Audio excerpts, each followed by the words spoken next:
කදුවලල්ලකින් වටවුණු මීදුමෙන් වැසී ගිය දූවිලි ඇල්ල ගම්මානය. පිටින් බලන කෙනෙකුට නම් මේක හරිම සුන්දර සාමකාමී ගම්මානයක්. ඒත් මේ ගමේ මිනිස්සුන්ගේ හිත් ඇතුලේ ලොකු බියක් හංගගෙන ජීවත් වුණා කියලා කවුරුවත් දැනගෙන හිටියේ නැහැ. ඒ බියට හේතුව වුණේ ගමේ කෙළවරේ නුගගහ යට තිබුණු පරණ ඔරලෝසු කඩේ. ඒ කඩේ අයිතිකාරයා තමයි ගුණේරිස් මාමා. හැමෝම කිව්වේ ගුණේරිස් මාමා හදලා ඔරලෝසු වල වෙලාව යන්නේ ඉස්සරහට නෙවෙයි පස්සට කියලා. ඔව්. අද මම ඔබට යන්නේ කාලය ආපස්සට කරකවපු මිනිසෙක් ගැන අద్භූත කතාවක්. මේ ගමට අලුතින් පත්වීම් ලැබලා ආපු සෙනරත් ගුරුතුමා මේ කිසිම දෙයක් ගැන දැනගෙන හිටියේ නැහැ. එතුමා හරීම විනෝදකාමී ඒ වගේම පරිසරයට ආදරය කරන තරුණයෙක්. දවසක් හවස් වරුවේ සෙනරත් ගුරුතුමා Tamanගේ අතේ බැඳගෙන හිටපු ඔරලෝසුව දිහා බැලුවා. ඒක නැවතිලා. අපරාධේ තාත්තා අරන් දුන්න ඔරලෝසුව. මේක හදාගන්න තැනක් හොයාගන්න ඕන. සෙනරත් පාරේ හිටපු බින්දු කියන පුංචි ළමයාගෙන් ඔරලෝසු කඩේ ගැන ඇහුවා. අනේ සර්, ඔරලෝසුව හදාගන්න නම් ගුණේරිස් මාමගේ කඩේට යන්න එපා. එතනට යන්න එපා සර්. ඇයි පුතායේ? එයා ඔරලෝසු හදන්න දන්නේ නැද්ද? දන්නවා සර්. ඒත් ඒ කඩේට ගියපු කාටවත් හොඳක් වෙලා නැහැ.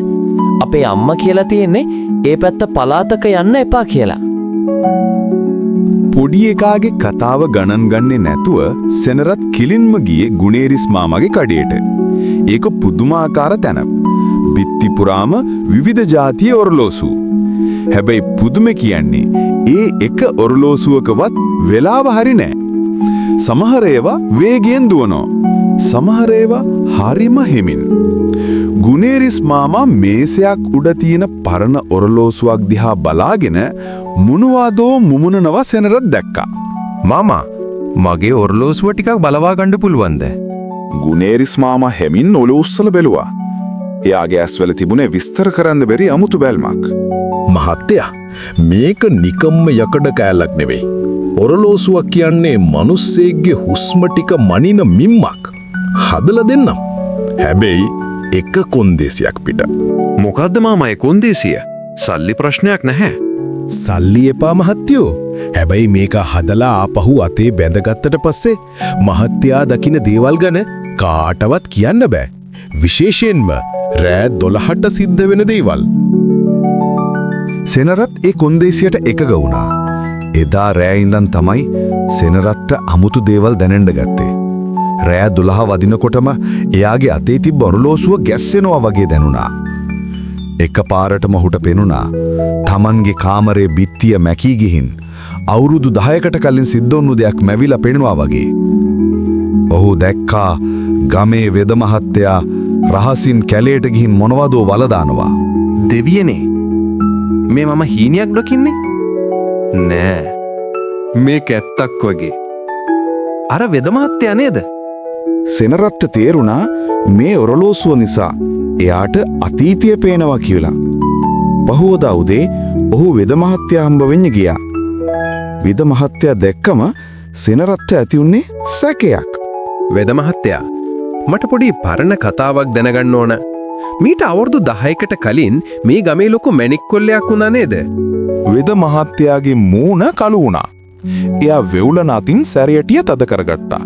තමුසට කවුද ඕවා කිව්වේ? ගුණේරිස් නේද? ඌ තමයි ඔය පිස්සු ගතා ගම පුරාම පතුරවන්නේ. දැනගන්න වගුරුන්නාන්සේ, සමහර රහස් පොළවට යට වෙලා තියෙන තරමටම තමයි හොඳ.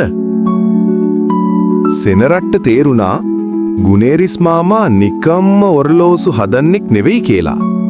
එදා රෑ ඔහු ආපහු ගුණේරිස්ව හොයාගෙන ගියා. ගුණේරිස් හිටියේ ඉටිපන්දම් මෙලියන් ලොකු පොතක් ලියලිය. මාමා, ඇත්ත කියන්න.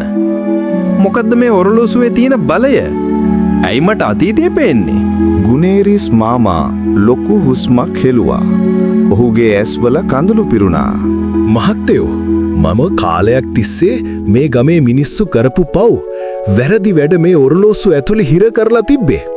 මේ ගමේ මිනිස්සු හිතාගෙන ඉන්නේ කාලයත් එක්ක පව් මැකෙනවා කියලා. නෑ, කාලය කියන්නේ රවුමක්. කරපුදේ ආපහු එනවා. මම කලේ රවුම දකින්න පුරුවන් ඇහැක් මහත්තයට ලබා දුන්න එක විතරයි. එතකොට අර වෙද මහත්තය වෙද මහත්තයා මීට අවුරුදු 10කට කලින් පන්සලේ නිධානයක් ගත්තා. ඒක වල දැම්මා. ඒ සාපය තමයි අද මේ ගම්මටම පළදිලා තියෙන්නේ. වතුර හිඳිලා වගාවන් පාළු වෙලා තියෙන්නේ ඒකයි. මේ ඔරලෝසුව මහත්තයාට දුන්නේ ඒ රහස හොයලා මේ ගම බේරගන්න. සෙනරත්ගේ මූලිකත්වයෙන් ගමේ තරුණයෝ එකතු වුණා. වෙද මහත්තයා බියටපත් වෙලා ඇත්ත හෙළි කළා.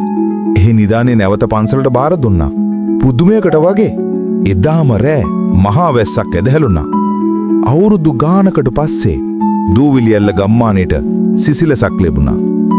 නමුත් පහුවදා බලනකොට ගුණරිස් මාමගේ ඔරලොසු කඩේ වහලා කවුරුත් දැක්ක නෑ ඔහු කොහෙට ගියාද කියලා.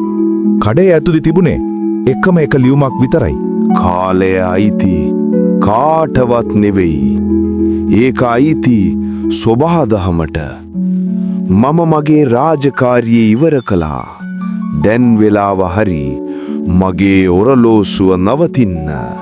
අදටත් දූවිලියල්ල ගමේ මිනිස්සු විශ්වාස කරනවා වෙලාව නරක් වුණොත් ගුණේරිස් මාමා ආපහු එයි කියලා.